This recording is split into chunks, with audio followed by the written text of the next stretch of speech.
O alienista, de Machado de Assis. Capítulo 1. De como Itaguaí ganhou uma casa de Orates. As crônicas da vila de Itaguaí dizem que em tempos remotos viverá ali um certo médico, ó Dr. Simão Bacamarte, filho da nobreza da terra e o maior dos médicos do Brasil, de Portugal e das Espanhas. Estudará em Coimbra e Pádua. Aos 34 anos regressou ao Brasil, não podendo el-rei alcançar dele que ficasse em Coimbra, regendo a universidade, ou em Lisboa, expedindo os negócios da monarquia. A ciência, disse ele a sua majestade, é o meu emprego único, Itaguaí é o meu universo.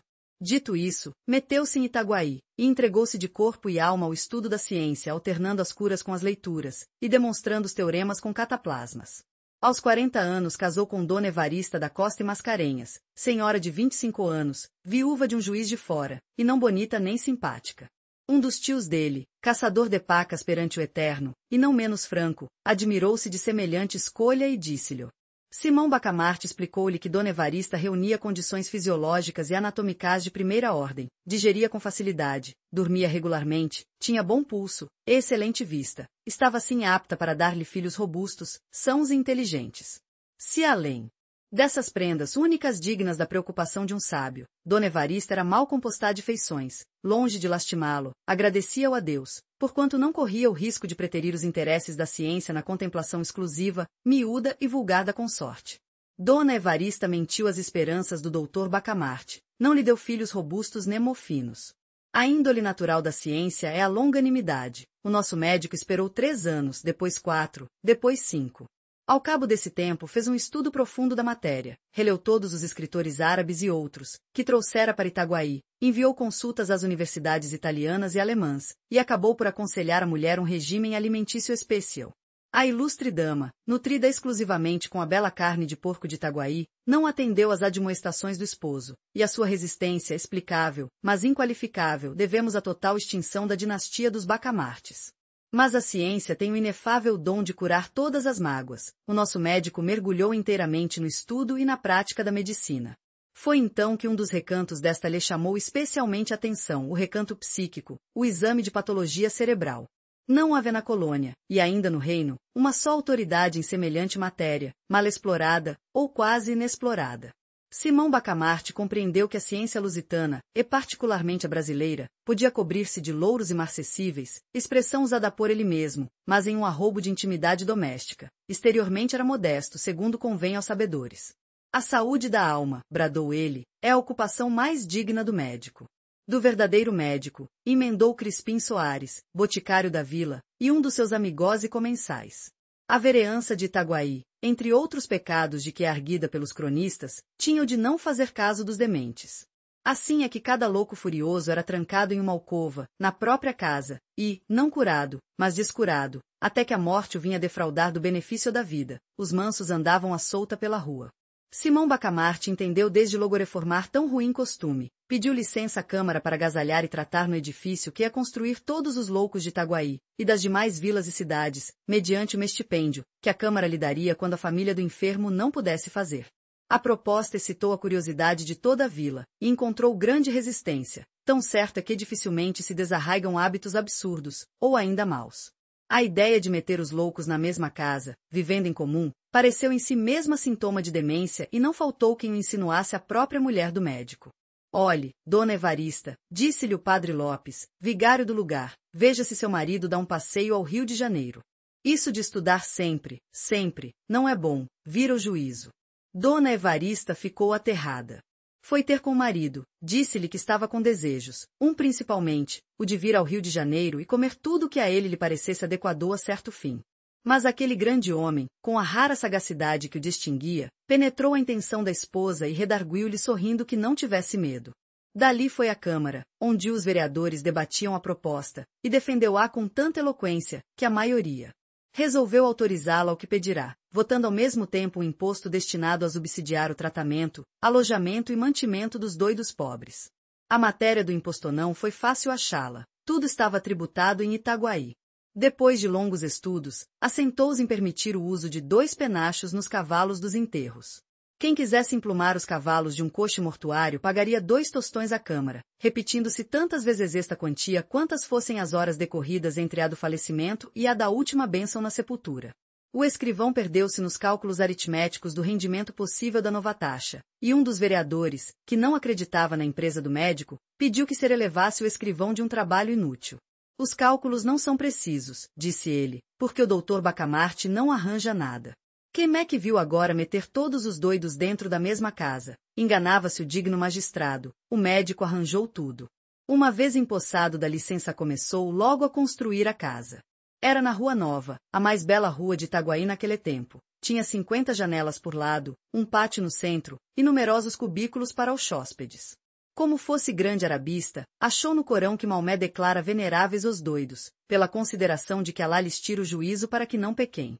A ideia pareceu-lhe bonita e profunda, e ele a fez gravar no frontispício da casa. Mas, como tinha medo ao vigário, e por tabela ao bispo, atribuiu o pensamento Benedito VIII, merecendo com essa fraude aliás pia, que o padre Lopes lhe contasse, ao almoço, a vida daquele pontífice eminente.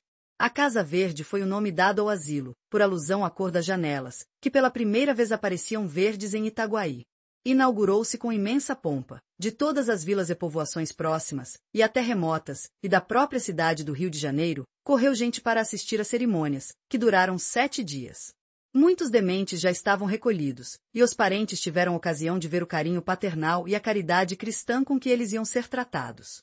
Dona Evarista, contentíssima com a glória do marido, vestiu-se luxuosamente, cobriu-se de joias, flores e sedas.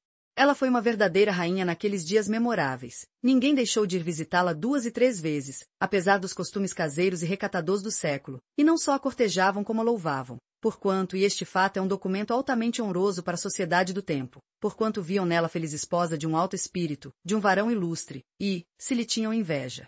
Era a santa e nobre inveja dos admiradores. Ao cabo de 7 dias expiraram as festas públicas. Itaguaí tinha finalmente uma casa de Eurates. Capítulo 1. Torrentes de Loucos. 3 dias depois, numa expansão íntima com o boticário Crispim Soares, desvendou o alienista o mistério do seu coração. A caridade, senhor Soares, entra de certo no meu procedimento, mas entra como tempero, como sal das coisas, que é assim que interpreta o dito de São Paulo aos Coríntios: se eu conhecer quanto se pode saber, e não tiver caridade, não sou nada. O principal nesta minha obra da Casa Verde é estudar profundamente a loucura, os seus diversos graus, classificar-lhe os casos, descobrir enfim a causa do fenômeno e o remédio universal. Este é o mistério do meu coração. Creio que com isto presto um bom serviço à humanidade. Um excelente serviço, corrigiu o boticário. Sem este asilo, continuou o alienista, pouco poderia fazer. Ele dá-me, porém, muito maior campo aos meus estudos. Muito maior, acrescentou o outro. E tinha razão. De todas as vilas e arraiais vizinhos afluíam loucos à Casa Verde. Eram furiosos, eram mansos, eram monomaníacos, era toda a família dos deserdados do espírito. Ao cabo de 4 meses, a Casa Verde era uma povoação. Não bastaram os primeiros cubículos, mandou-se anexar uma galeria de mais 37. O padre Lopes confessou que não imaginara a existência de tantos doidos no mundo, e menos ainda o inexplicável de alguns casos. Por exemplo, um rapaz bronco e vilão, que todos os dias, depois do almoço, fazia regularmente um discurso acadêmico, ornado de tropos, de antíteses, de apóstrofes, com seus recamos de grego e latim, e suas borlas de Cícero, Apulei o Tertuliano. O vigário não queria acabar de crer. Quê? Um rapaz que ele vira, 3 meses antes, jogando peteca na rua. Não digo que não, respondia-lhe o alienista, mas a verdade é o que vossa reverendíssima está vendo. Isto é todos os dias.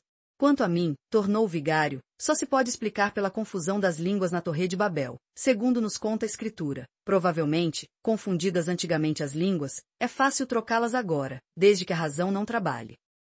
Essa pode ser, com efeito, a explicação divina do fenômeno, concordou o alienista depois de refletir um instante, mas não é impossível que haja também alguma razão humana, e puramente científica, e disso trato. Vá que seja, e fico ansioso. Realmente, os loucos por amor eram 3 ou 4, mas só 2 espantavam pelo curioso do delírio.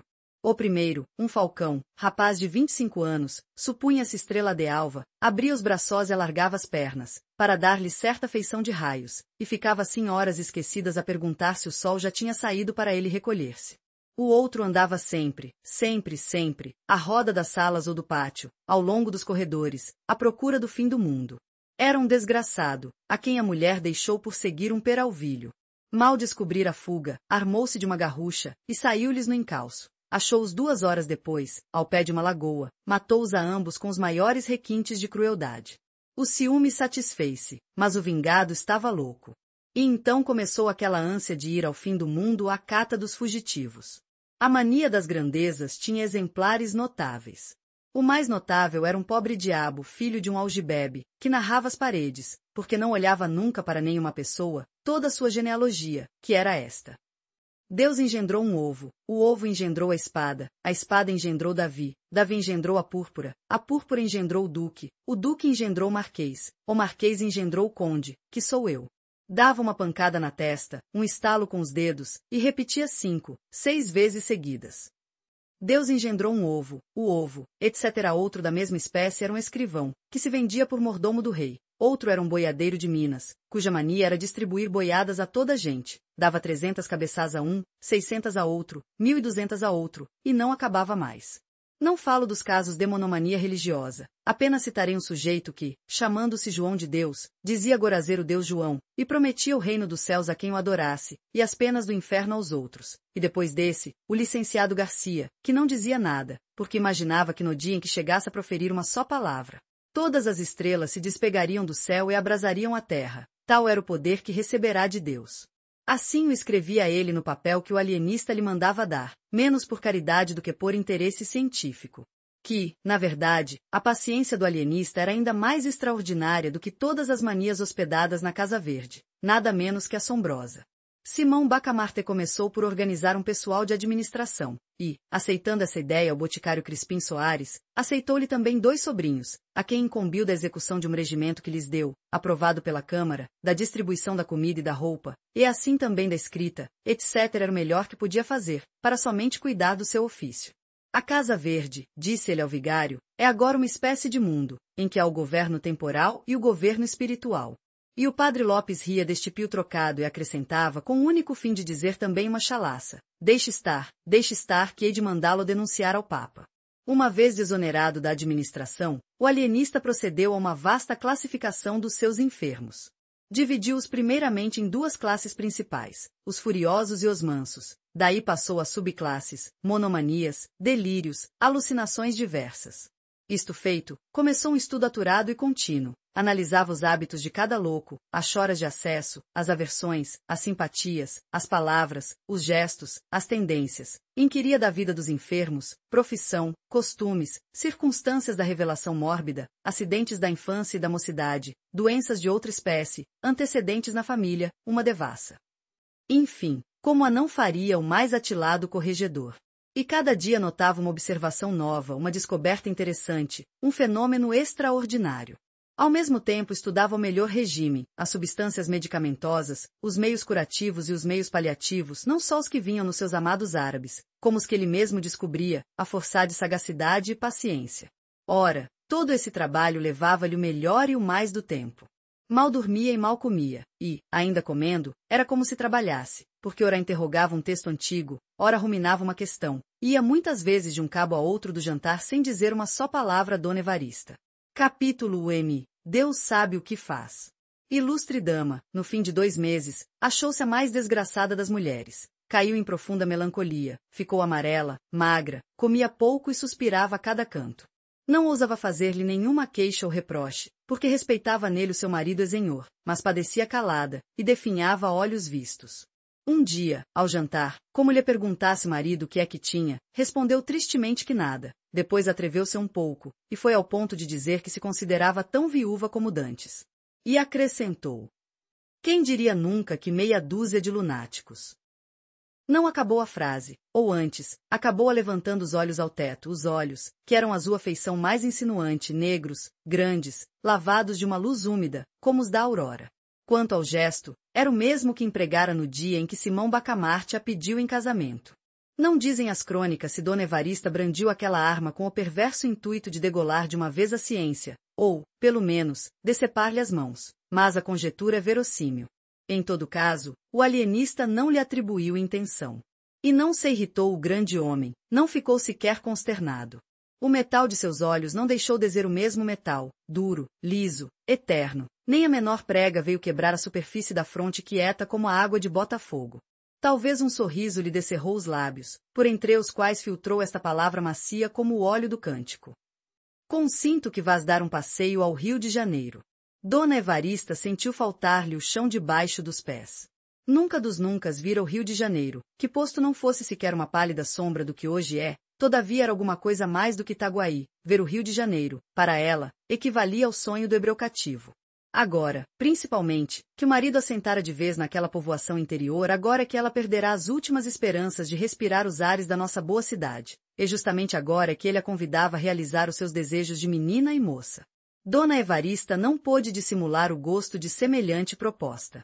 Simão Bacamarte pagou-lhe na mão e sorriu, um sorriso tanto ou quanto filosófico, além de conjugal, em que parecia traduzir-se este pensamento. Não há remédio certo para as dores da alma. Esta senhora definha, porque lhe parece que a não amo, dou-lhe o Rio de Janeiro, e consola-se.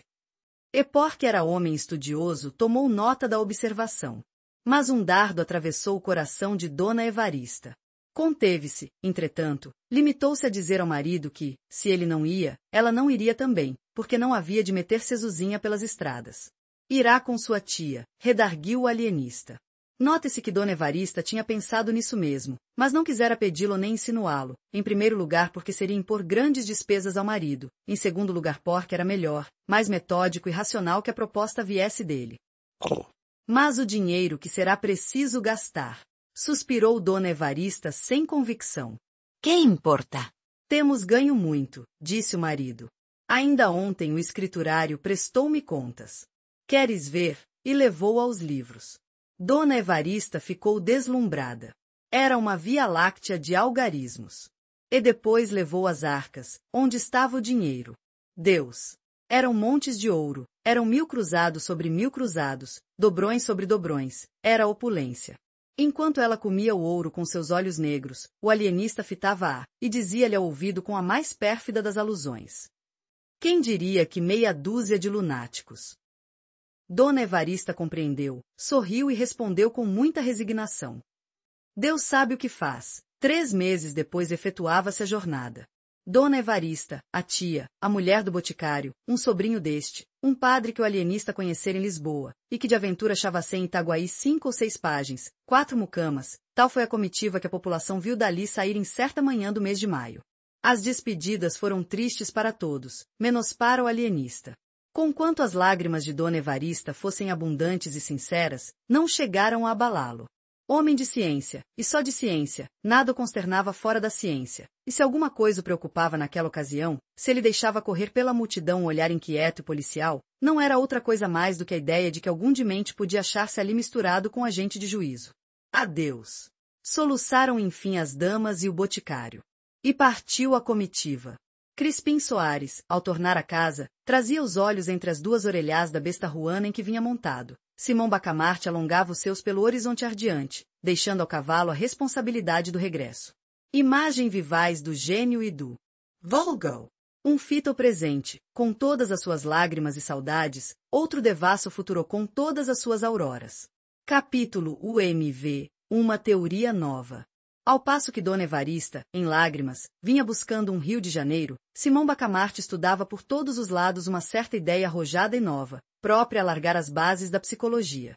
Todo o tempo que lhe sobrava dos cuidados da Casa Verde, era pouco para andar na rua, ou de casa em casa, conversando as gentes, sobre 30.000 assuntos, e virgulando as falas de um olhar que metia medo aos mais heróicos. Um dia de manhã eram passadas 3 semanas, estando Crispim Soares ocupado em temperar um medicamento, vieram dizer-lhe que o alienista o mandava chamar. Trata-se de negócio importante, segundo ele me disse, acrescentou o portador. Crispim Paladício.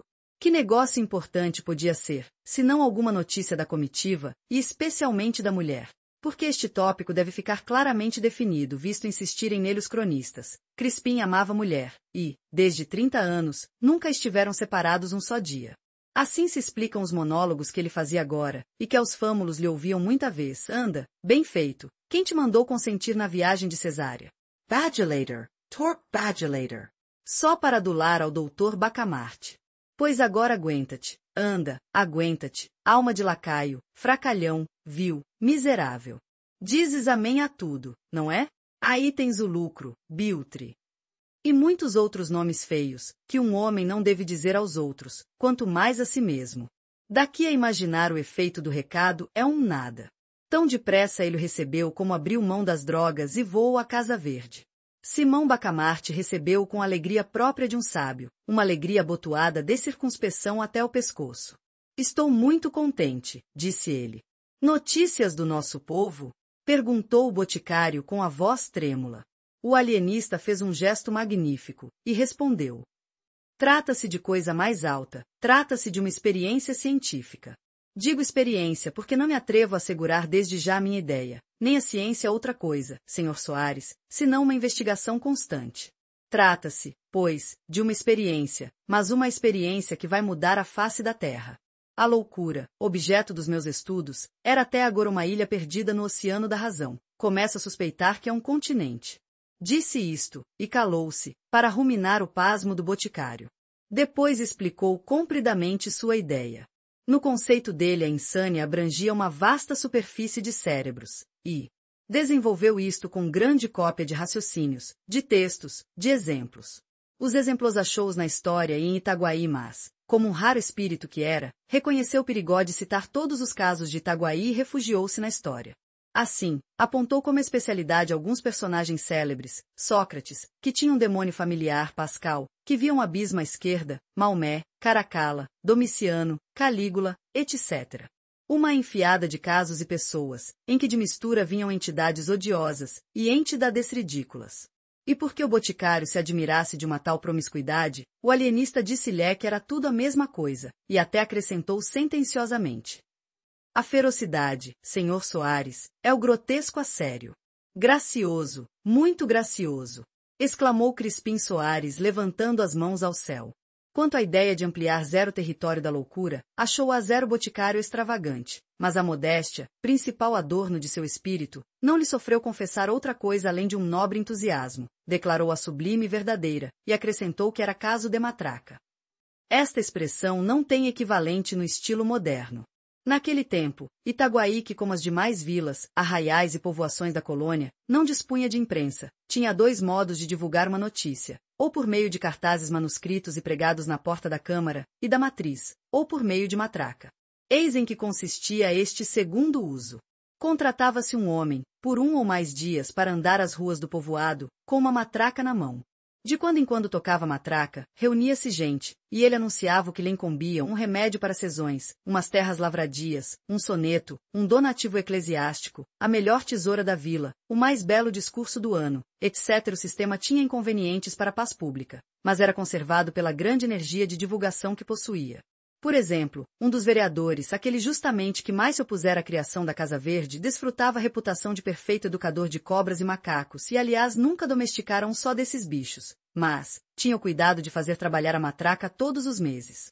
E dizem as crônicas que algumas pessoas afirmavam ter visto cascavéis dançando no peito do vereador, afirmação perfeitamente falsa, mas só devido à absoluta confiança no sistema.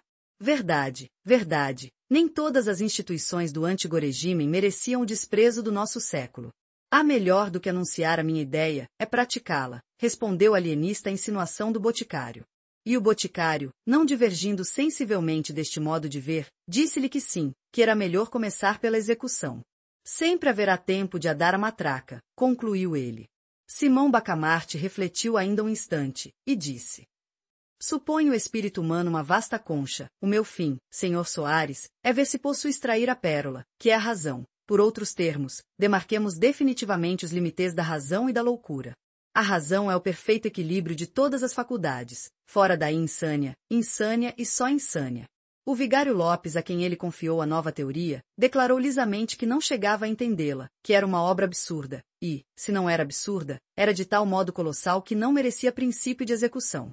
Com a definição atual, que é a de todos os tempos, acrescentou, a loucura e a razão estão perfeitamente delimitadas. Sabe-se onde uma acaba e onde a outra começa. Para que transpor a cerca? Sobre o lábio fino e discreto do alienista rogou a vaga sombra de uma intenção de riso, em que o desdém vinha casado à comiseração, mas nenhuma palavra saiu de suas egrégias entranhas. A ciência contentou-se em estender a mão à teologia, com tal segurança, que a teologia não soube enfim se devia crer em si ou na outra. Itaguaí e o universo ficavam à beira de uma revolução. Capítulo 5. O terror. 4 dias depois, a população de Itaguaí ouviu consternada a notícia de que um certo Costa fora recolhido à Casa Verde. Impossível! Qual impossível? Foi recolhido hoje de manhã. Mas, na verdade, ele não merecia. Ainda em cima. Depois de tanto que ele fez.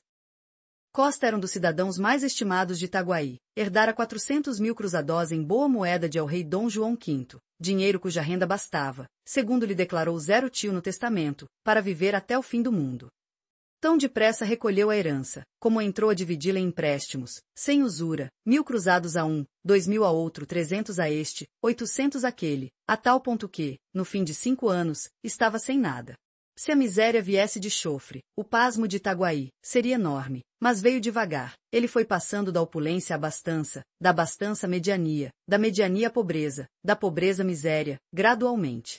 Ao cabo daqueles 5 anos, pessoas que levavam o chapéu ao chão, logo que ele assomava no fim da rua, agora batiam-lhe no ombro, como intimidade, davam-lhe piparotes no nariz, diziam-lhe pulhas. E o Costa sempre lhano, risonho.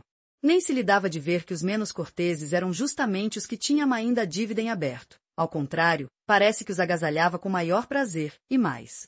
Sublime resignatio. Um dia, como um desses incuráveis devedores lhe atirasse uma chalaça grossa, e ele se risse dela, observou um desafeiçoado, com certa perfídia. Você suporta esse sujeito para ver se ele lhe paga. Costa não se deteve um minuto, foi ao devedor e perdoou-lhe a dívida. Não admira, retorquiu o outro. O Costa abriu mão de uma estrela que está no céu. Costa era perspicaz, entendeu que ele negava todo merecimento ao ato, atribuindo-lhe a intenção de rejeitar o que não vinham meter-lhe na algibeira. Era também pundonoroso e inventivo. 2 horas depois achou um meio de provar que lhe não cabia um tal labéu. Pegou de algumas dobras e mandou-as de empréstimo ao devedor. Agora espero que... Pensou ele sem concluir a frase.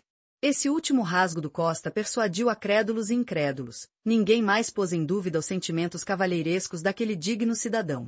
As necessidades mais acanhadas saíram à rua, vieram bater-lhe à porta, com os seus chinelos velhos, com as suas capas remendadas.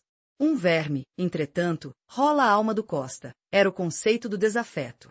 Mas isso mesmo acabou. 3 meses depois veio este pedir-lhe uns 120 cruzados com promessa de restituir-lhes daí a 2 dias. Era zero resíduo da grande herança, mas era também uma nobre desforra. Costa emprestou o dinheiro logo, e sem juros. Infelizmente não teve tempo de ser pago. 5 meses depois era recolhido à Casa Verde. Imagina-se a consternação de Itaguaí, quando soube do caso. Não se falou em outra coisa, dizia-se que o Costa ensandecera, ao almoço, outros que de madrugada, e contavam seus acessos, que eram furiosos, sombrios, terríveis ou mansos, e até engraçados, conforme as versões. Muita gente correu à Casa Verde, e achou o pobre Costa, tranquilo, um pouco espantado, falando com muita clareza, e perguntando por que motivo tinham levado para ali. Alguns foram ter com o alienista. Bacamarte aprovava esses sentimentos de estima e compaixão, mas acrescentava que a ciência era ciência, e que ele não podia deixar na rua um mentecapto. A última pessoa que intercedeu por ele, porque depois do que vou contar ninguém mais se atreveu a procurar o terrível médico, foi uma pobre senhora, prima do Costa. O alienista disse-lhe confidencialmente que esse digno homem não estava no perfeito equilíbrio das faculdades mentais, à vista do modo como dissipara os cabedais que... Isso, não. Interrompeu a boa senhora com energia. Se ele gastou tão depressa o que recebeu, a culpa não é dele. Não, senhor. Eu lhe digo como o negócio se passou. O defunto meu tio não era mau homem, mas quando estava furioso era capaz de nem tirar 0 chapéu ao Santíssimo. Ora, um dia, pouco tempo antes de morrer, descobriu que um escravo lhe roubara um boi. Imaginei como ficou. A cara era um pimentão. Todo ele tremia, a boca escumava, lembra-me como se fosse hoje. Então um homem feio, cabeludo, em mangas de camisa, chegou-se a ele e pediu água. Meu tio, Deus lhe fale N alma, respondeu que fosse beber ao rio ou ao inferno. O homem olhou para ele, abriu a mão em ar de ameaça, e rogou esta praga, todo o seu dinheiro não há. De durar mais de 7 anos e um dia, tão certo como isto ser o sino Salamão. E mostrou o sino Salamão impresso no braço. Foi isto, meu senhor, Foi esta praga daquele maldito. Bacamarte espetara na pobre senhora um par de olhos agudos como punhais. Quando ela acabou, estendeu-lhe a mão polidamente, como se o fizesse a própria esposa do vice-rei, e convidou-a a ir falar ao primo. A mísera acreditou. Ele levou a Casa Verde e encerrou-a na galeria dos alucinados. A notícia desta leivosia do ilustre Bacamarte lançou terror à alma da população.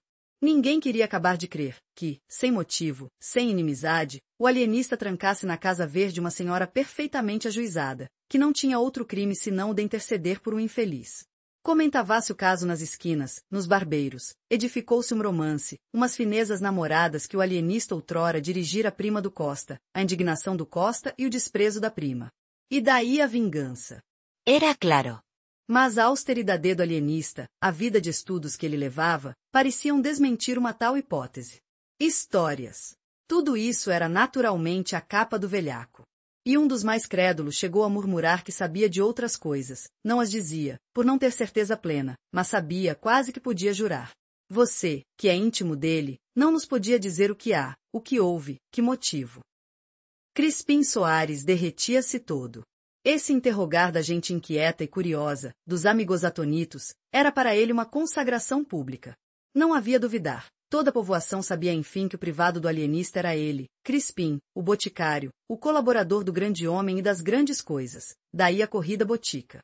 Tudo isso dizia o carão jucundo e o riso discreto do boticário, o riso e o silêncio, porque ele não respondia nada. 1, 2, 3 monossílabos, quando muito, soltos, secos, encapados no fiel sorriso constante e miúdo, cheio de mistérios científicos, que ele não podia, sem desdouro nem perigo, desvendar a nenhuma pessoa humana. A coisa, pensavam os mais desconfiados.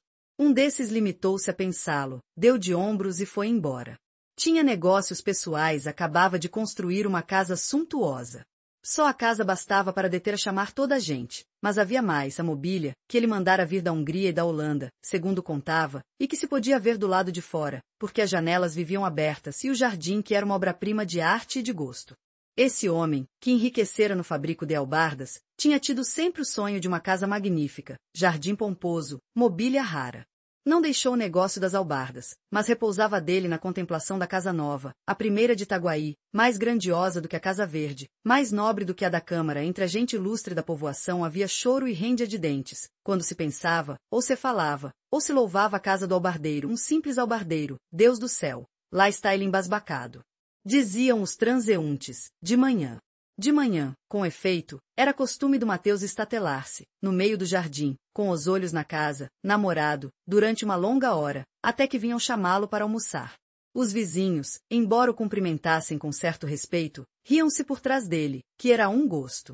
Um desses chegou a dizer que o Mateus seria muito mais econômico, e estaria riquíssimo, se fabricasse as albardas para si mesmo, epigrama ininteligível, mas que fazia rir as bandeiras despregadas. Agora lá está o Mateus a ser contemplado, diziam à tarde. A razão deste outro dito era que, de tarde, quando as famílias safam a passeio, jantavam cedo, usava o Mateus postar-se à janela, bem no centro, vistoso, sobre um fundo escuro trajado de branco, atitude senhoril, e assim ficava 2 e 3 horas até que anoitecia de todo. Pode crer-se que a intenção do Mateus era ser admirado e invejado, posto que ele não a confessasse a nenhuma pessoa, nem ao boticário, nem ao padre Lopes seus grandes amigos. E entretanto não foi outra alegação do boticário, quando o alienista lhe disse que o albardeiro talvez padecesse do amor das pedras, mania que ele Bacamarte descobrira estudava desde algum tempo. Aquilo de contemplar a casa. Não, senhor, acudiu vivamente Crispim Soares.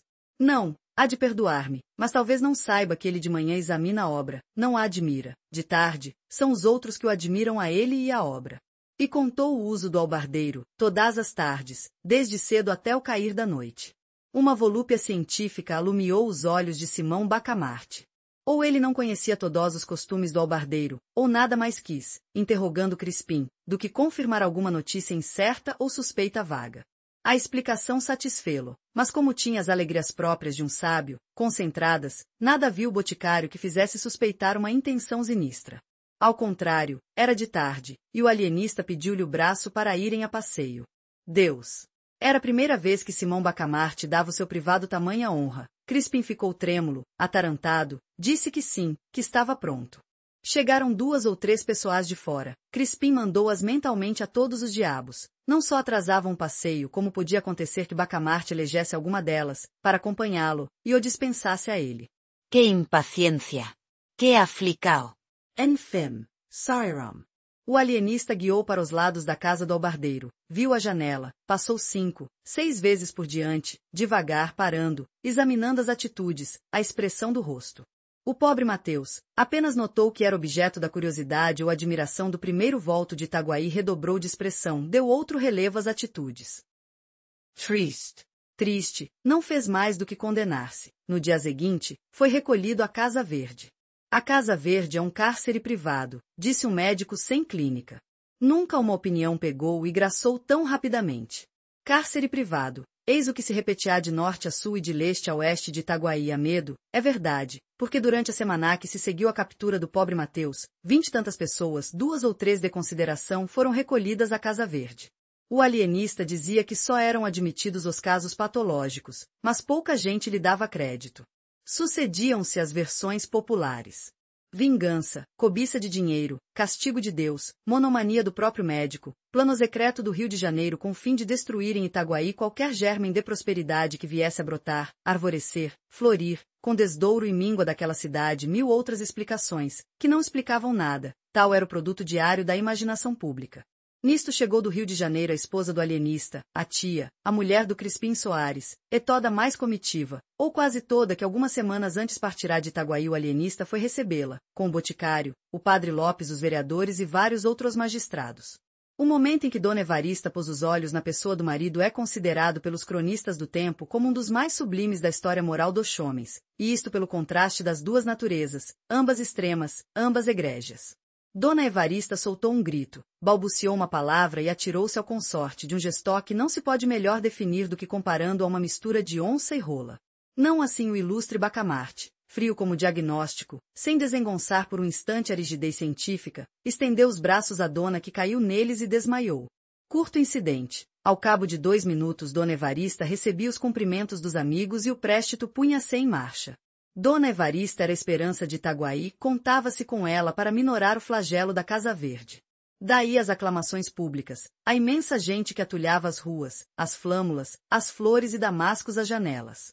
Com o braço apoiado no do padre Lopes, porque o eminente confiara a mulher ao vigário e acompanhava-os a passo meditativo, Dona Evarista voltava a cabeça a um lado e outro, curiosa, inquieta, petulante.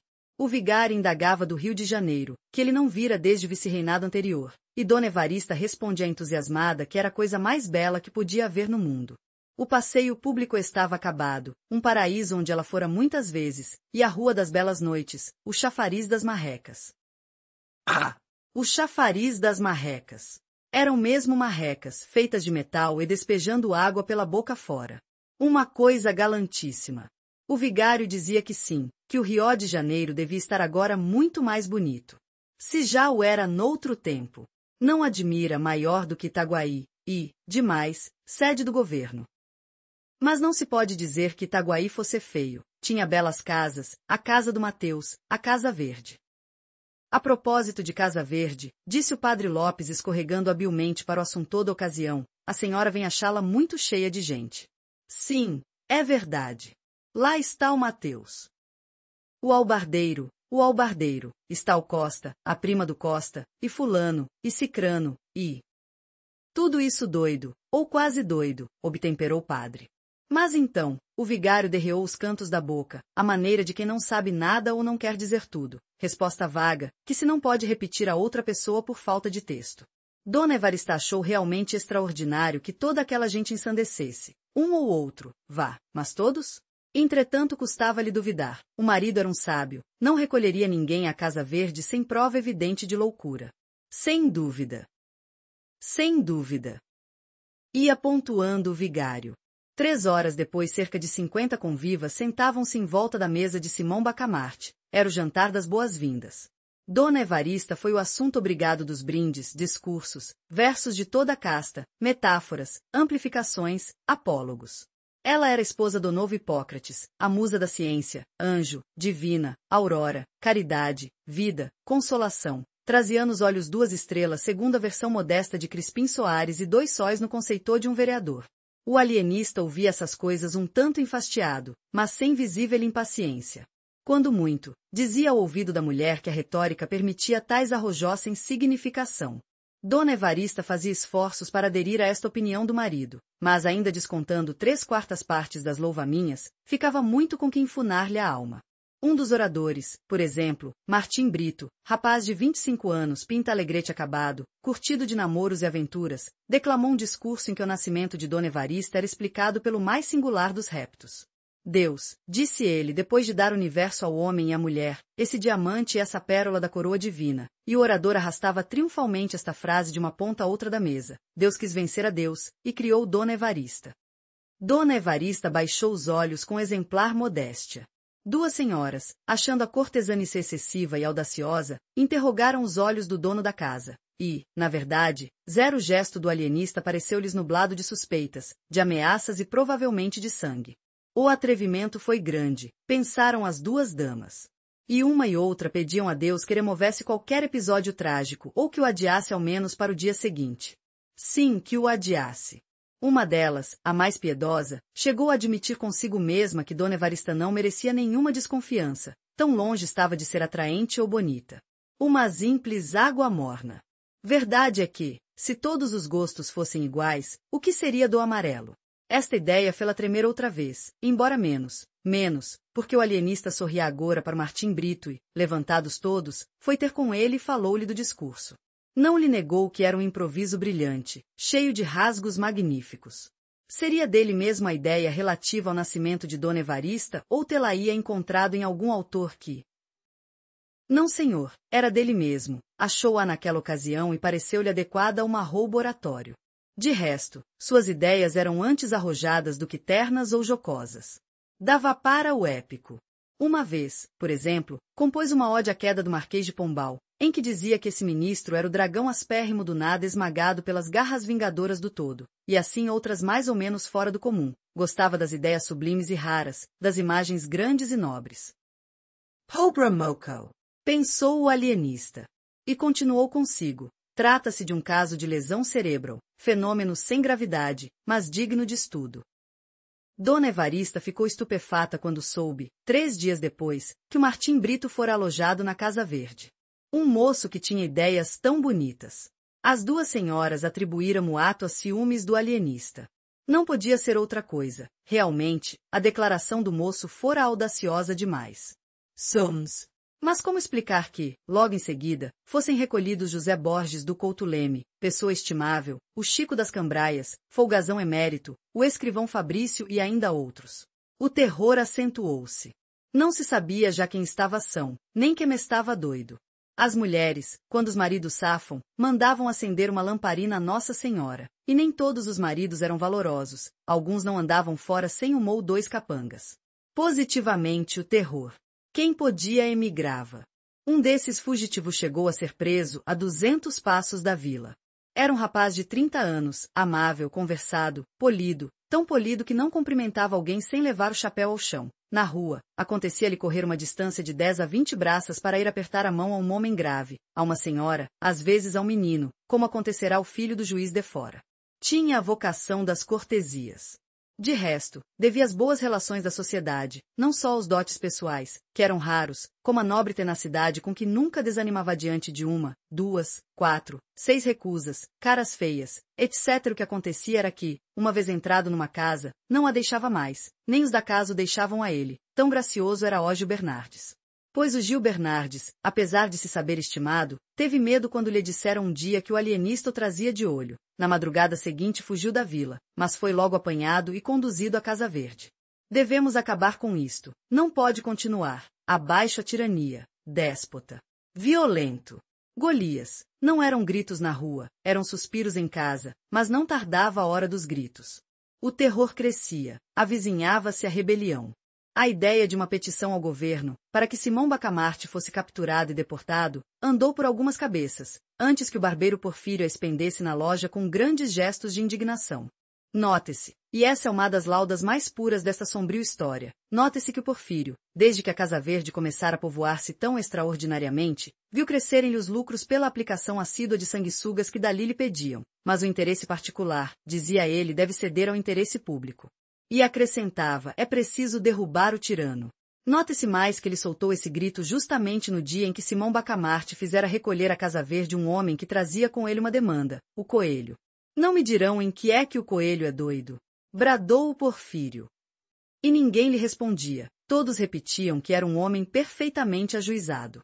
A mesma demanda que ele trazia com o barbeiro, acerca de uns chãos da vila, era filha da obscuridade de um alvará e não da cobiça ou ódio.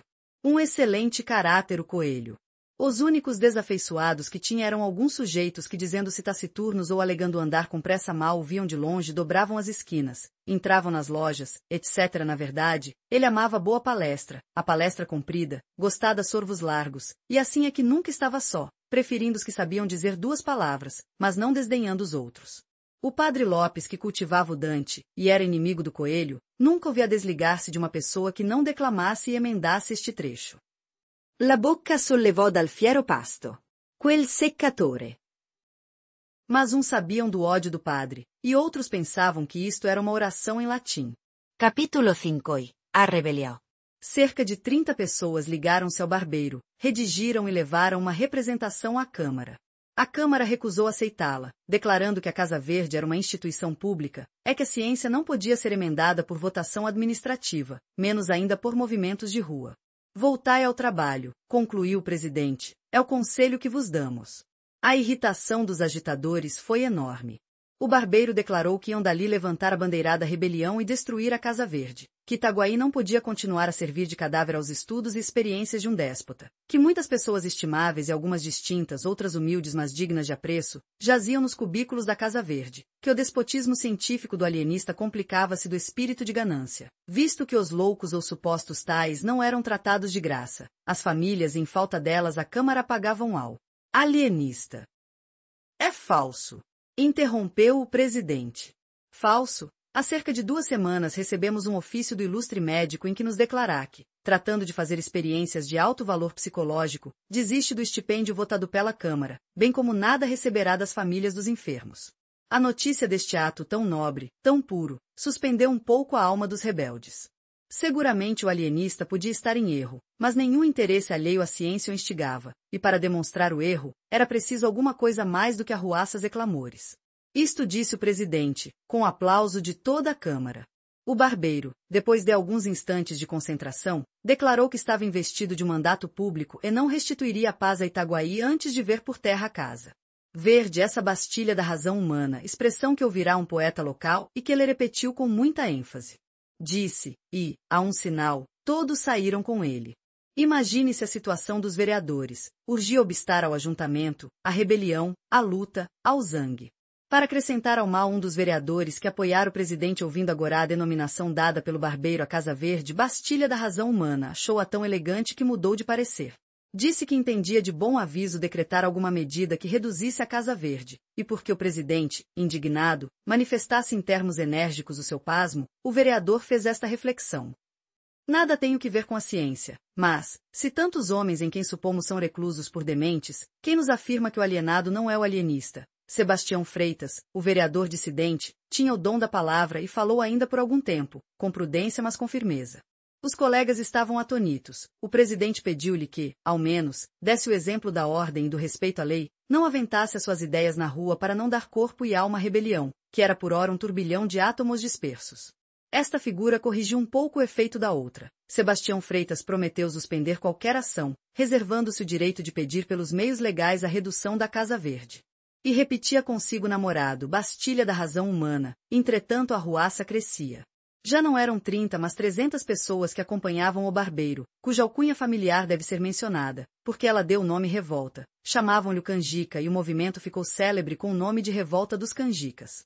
A ação podia ser restrita, visto que muita gente, ou por medo, ou por hábitos de educação, não descia à rua. Mas o sentimento era unânime, ou quase unânime, e os 300 que caminhavam para a Casa Verde, dada a diferença de Paris a Itaguaí, podiam ser comparados aos que tomaram a Bastilha. Dona Evarista teve notícia da rebelião antes que ela chegasse. Veio dar-lhe uma de suas crias. Ela provava nessa ocasião um vestido de seda, um dos 37 que trouxera do Rio de Janeiro, e não quis crer. Há de ser alguma patuscada, dizia ela, mudando a posição de um alfinete. Benedita, vê se barra está boa. Está, sinhá, respondia a mucama de cócoras no chão, está boa. Sinhá vira um bocadinho. Assim. Está muito boa. Não é patuscada, não, senhora, eles estão gritando, morra o doutor Bacamarte. O Tyranno, dizia o moleque assustado. Cala a boca, tolo. Benedita, olha aí do lado esquerdo, não parece que a costura está um pouco enviesada? A risca azul não segue até abaixo, está muito feio assim, é preciso descoser para ficar igualzinho e... Morra o doutor Bacamarte. Morra o tirano. Uivaram fora 300 vozes. Era a rebelião que desembocava na Rua Nova. Dona Evarista ficou sem pinga de sangue. No primeiro instante não deu um passo, não fez um gesto, o terror petrificou-a. A mucama correu instintivamente para a porta do fundo. Quanto ao moleque, a quem Dona Evarista não dera crédito, teve um instante de triunfo súbito, imperceptível, entranhado, de satisfação moral, ao ver que a realidade vinha jurar por ele. Morra o alienista! Bradavam as vozes mais perto. Dona Evarista, se não resistia facilmente às comoções de prazer, sabia entestar com os momentos de perigo. Não desmaiou, correu à sala interior onde o marido estudava. Quando ela ali entrou, precipitada, o ilustre médico escrutava um texto de Averroes. Os olhos dele, empanados pela cogitação, subiam do livro ao reto e baixavam do reto ao livro, cegos para a realidade exterior, videntes para os profundos trabalhos mentais. Dona Evarista chamou pelo marido 2 vezes, sem que ele lhe desse atenção. A terceira, ouviu e perguntou-lhe o que tinha, se estava doente. Você não ouve estes gritos? Perguntou a digna esposa em lágrimas. O alienista atendeu então. Os gritos aproximavam-se, terríveis, ameaçadores. Ele compreendeu tudo. Levantou-se da cadeira de espaldar em que estava sentado, fechou o livro, e, a passo firme e tranquilo, foi depositá-lo na estante. Como a introdução do volume desconcertasse um pouco a linha dos 2 tomos contíguos, Simão Bacamarte cuidou de corrigir esse defeito mínimo, e, aliás, interessante. Depois disse à mulher que se recolhesse, que não fizesse nada. Não, não, implorava a digna senhora, quero morrer ao lado de você. Simão Bacamarte teimou que não era caso de morte, e ainda que o fosse intimava-lhe, em nome da vida, que ficasse. A infeliz dama curvou a cabeça, obediente e chorosa. Abaixo a Casa Verde! Bradavam os canjicas. O alienista caminhou para a varanda da frente, chegou ali no momento em que a rebelião também chegava e parava, defronte, com as suas 300 cabeças rutilantes de civismo e zombrias de desespero. Morra! Morra! Bradaram de todos os lados, apenas o vulto do alienista assomou na varanda. Simão Bacamarte fez um sinal pedindo para falar, os revoltosos cobriram-lhe a voz com brados de indignação. Então o barbeiro, agitando o chapéu, a fim de impor silêncio à turba, conseguiu aquietar os amigos, e declarou ao alienista que podia falar, mas acrescentou que não abusasse da paciência do povo como o fizera até então. Direi pouco, ou até não direi nada, se for preciso. Desejo saber primeiro o que pedis. Não pedimos nada, replicou fremente o barbeiro, ordenamos que a Casa Verde seja demolida, ou pelo menos despojada dos infelizes que lá estão. Não entendo. Entendeis bem, tirano. Queremos dar liberdade às vítimas do vosso ódio, capricho, ganância. O alienista sorriu, mas o sorriso desse grande homem não era coisa visível aos olhos da multidão. Era uma contração leve de 2 ou 3 músculos, nada mais. Sorriu e respondeu. Meus senhores, a ciência é coisa séria, e merece ser tratada com seriedade. Não dou razão dos meus atos de alienista a ninguém, salvo aos mestres e a Deus. Se quereis emendar a administração da Casa Verde, estou pronto a ouvir-vos, mas, se exigis que me negue a mim mesmo, não ganhareis nada. Poderia convidar alguns de vós em comissão dos outros a viver comigo os loucos reclusos, mas não faço, porque seria dar-vos razão do meu sistema, o que não farei a leigos nem a rebeldes.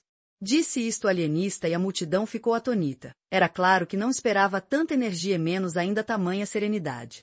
Mas o assombro cresceu de ponto quando o alienista, cortejando a multidão com muita gravidade, deu-lhe as costas e retirou-se lentamente para dentro. O barbeiro tornou logo a si, e agitando o chapéu, convidou os amigos à demolição da Casa Verde. Poucas vozes e frouxas lhe responderam. Foi nesse momento decisivo que o barbeiro sentiu despontar em si a ambição do governo. Pareceu-lhe então que, demolindo a Casa Verde e derrocando a influência do alienista, chegaria a apoderar-se da Câmara, dominar as demais autoridades e constituir-se senhor de Itaguaí. Desde alguns anos que ele forcejava por ver o seu nome incluído nos pelouros para o sorteio dos vereadores, mas era recusado por não ter uma posição compatível com tão grande cargo. A ocasião era agora ou nunca. Demais, fora tão longe na arruaça que a derrota seria a prisão ou talvez a forca ou o degredo. Infelizmente a resposta do alienista diminuíra o furor dos sequazes. O barbeiro, logo que percebeu, sentiu um impulso de indignação e quis bradar-lhes: canalhas, covardes. Mas conteve-se e rompeu deste modo: meus amigos, lutemos até o fim. A salvação de Itaguaí está nas vossas mãos dignas e heróicas. Destruamos o cárcere de vossos filhos e pais, de vossas mães e irmãs, de vossos parentes e amigos, e de vós mesmos. Ou morrereis a pão e água, talvez a chicote, na masmorra daquele indigno. E a multidão agitou-se, murmurou, bradou, ameaçou, congregou-se toda em derredor do barbeiro. Era a revolta que tornava-se da ligeira síncope e ameaçava arrasar a Casa Verde. Vamos. Bradou Porfírio, agitando o chapéu. Vamos. Repetirán todos. Deteve-os um incidente. Era um corpo de dragões que, a marche-marche, entrava na Rua Nova. Capítulo 5. O inesperado. Chegados os dragões em frente aos canjicas, houve um instante de estupefação. Os canjicas não queriam crer que a força pública fosse mandada contra eles, mas o barbeiro compreendeu tudo e esperou. Os dragões pararam, o capitão intimou à multidão que se dispersasse, mas, conquanto uma parte dela estivesse inclinada a isso, a outra parte apoiou fortemente o barbeiro, cuja resposta consistiu nestes termos alevantados: não nos dispersaremos. Se quereis os nossos cadáveres, podeis tomá-los, mas só os cadáveres. Não levareis a nossa honra, o nosso crédito, os nossos direitos, e com eles a salvação de Itaguaí. Nada mais imprudente do que essa resposta do barbeiro, e nada mais natural. Era a vertigem das grandes crises. Talvez fosse também um excesso de confiança na abstenção das armas por parte dos dragões, confiança que o capitão dissipou logo, mandando carregar sobre os canjicas. O momento foi indescritível. A multidão urrou furiosa. Alguns, trepando das janelas das casas ou correndo pela rua fora, conseguiram escapar, mas a maioria ficou bufando de cólera, indignada, animada pela exortação do barbeiro. A derrota dos canjicas estava iminente quando um terço dos dragões, qualquer que fosse o motivo, as crônicas não o declaram, passou subitamente para o lado da rebelião. Este inesperado reforço deu alma aos canjicas, ao mesmo tempo que lançou desânimo às fileiras da legalidade. Os soldados fiéis não tiveram coragem de atacar os seus próprios camaradas, e um a um foram passando para eles, de modo que, ao cabo de alguns minutos, o aspecto das coisas era totalmente outro.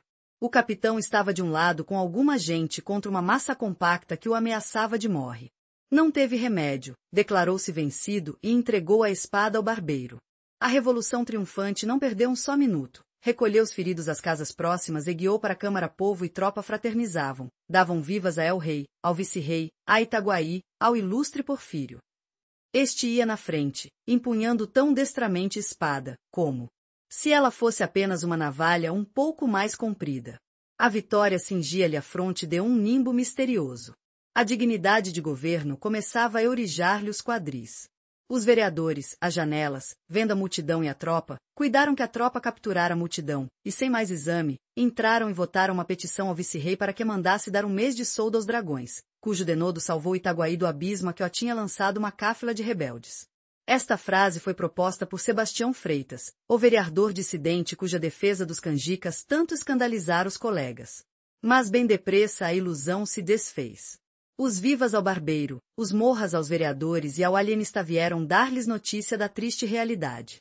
O presidente não desanimou, qualquer que seja nossa sorte, disse ele, lembremo-nos que estamos ao serviço de sua majestade e do povo. Sebastião insinuou que melhor se poderia servir a coroa e a vila saindo pelos fundos e indo conferenciar com o juiz de fora, mas toda a Câmara rejeitou esse alvitre. Daí a nada o barbeiro, acompanhado de alguns de seus tenentes, entrava na sala da vereança e intimava à Câmara sua queda. A Câmara não resistiu, entregou-se e foi dali para a cadeia. Então os amigos do barbeiro propuseram-lhe que assumisse o governo da vila em nome de sua majestade. Porfírio aceitou o encargo, embora não desconhecesse, acrescentou, os espinhos que trazia. Disse mais que não podia dispensar o concurso dos amigos presentes, ao que eles prontamente anuíram. O barbeiro veio à janela e comunicou ao povo essas resoluções, que o povo ratificou, aclamando o barbeiro. Este tomou a denominação de protetor da vila em nome de Sua Majestade e do povo. Expedirão-se logo várias ordens importantes, comunicações oficiais do novo governo, uma exposição minuciosa ao vice-rei, com muitos protestos de obediência às ordens de Sua Majestade, finalmente uma proclamação ao povo, curta, mas enérgica. Itaguaienses, uma câmara corrupta e violenta conspirava contra os interesses de Sua Majestade e do povo. A opinião pública tinha-a condenado. Um punhado de cidadãos, fortemente apoiados pelos bravos dragões de Sua Majestade, acaba de a dissolver ignominiosamente, e por unânime consenso da vila, foi-me confiado o mando supremo, até que Sua Majestade se exirva ordenar o que parecer melhor ao seu real serviço. Itaguaienses, não vos peço senão que me rodeeis de confiança, que me auxilieis em restaurar a paz e a fazenda pública, tão desbaratada pela Câmara que ora findou as vossas mãos. Contai com o meu sacrifício, e ficais certos de que a coroa será por nós. O protetor da vila em nome de Sua Majestade e do povo. Porfírio Caetano das Neves. Toda a gente advertiu no absoluto silêncio desta proclamação acerca da Casa Verde, e segundo uns, não podia haver mais vivo indício dos projetos tenebrosos do barbeiro. O perigo era tanto maior quanto que, no meio mesmo desses graves sucessos, o alienista metera na Casa Verde umas 7 ou 8 pessoas, entre elas 2 senhoras e sendo um dos homens aparentado com o protetor. Não era um repto, um ato intencional, mas todos o interpretaram dessa maneira, e a vila respirou com a esperança de que o alienista dentro de 24 horas estaria a ferros e destruído o terrível cárcere. O dia acabou alegremente. Enquanto o arauto da matraca ia recitando de esquina em esquina a proclamação, o povo espalhava-se nas ruas e jurava morrer em defesa do ilustre Porfírio. Poucos gritos contra a Casa Verde, prova de confiança na ação do governo. O barbeiro faz expedir um ato declarando feriado aquele dia, e entabulou negociações com o vigário para a celebração de um Tedeum. Tão conveniente era aos olhos dele a conjunção do poder temporal com o espiritual, mas o padre Lopes recusou abertamente o seu concurso. Em todo caso, Vossa Reverendíssima não se alistará entre os inimigos do governo, disse-lhe o barbeiro, dando à fisionomia um aspecto tenebroso. Ao que o padre Lopes respondeu, sem responder. Como alistar-me, se o novo governo não tem inimigos? O barbeiro sorriu. Era pura verdade. Salvo o capitão, os vereadores e os principais da vila, toda a gente o aclamava. Os mesmos principais, se o não aclamavam, não tinham saído contra ele. Nenhum dos almotacéis deixou de vir receber as suas ordens. No geral, as famílias abençoavam o nome daquele que ia enfim libertar Itaguaí da Casa Verde e do terrível Simão Bacamarte. Capítulo 5. As angústias do boticário. 24 horas depois dos sucessos narrados no capítulo anterior, o barbeiro saiu do Palácio do Governo, foi a denominação dada à Casa da Câmara, com 2 ajudantes de ordens, e dirigiu-se à residência de Simão Bacamarte. Não ignorava ele que era mais decoroso ao governo mandá-lo chamar. O receio, porém, de que o alienista não obedecesse obrigou a parecer tolerante e moderado. Não descrevo o terror do boticário ao ouvir dizer que o barbeiro ia à casa do alienista. Vai prendê-lo, pensou ele. E redobraram-lhe as angústias. Com efeito, a tortura moral do boticário naqueles dias de revolução excede a toda a descrição possível. Nunca um homem se achou em mais apertado lance. A privança do alienista chamava-o ao lado deste, a vitória do barbeiro atraía-o ao barbeiro. Já a simples notícia da sublevação tinha-lhes acudido fortemente a alma, porque ele sabia a unanimidade do ódio ao alienista, mas a vitória final foi também o golpe final. A esposa, senhora Máscula, amiga particular de Dona Evarista, dizia que o lugar dele era ao lado de Simão Bacamarte, ao passo que o coração lhe bradava que não, que a causa do alienista estava perdida, e que ninguém, por ato próprio, se amarra a um cadáver.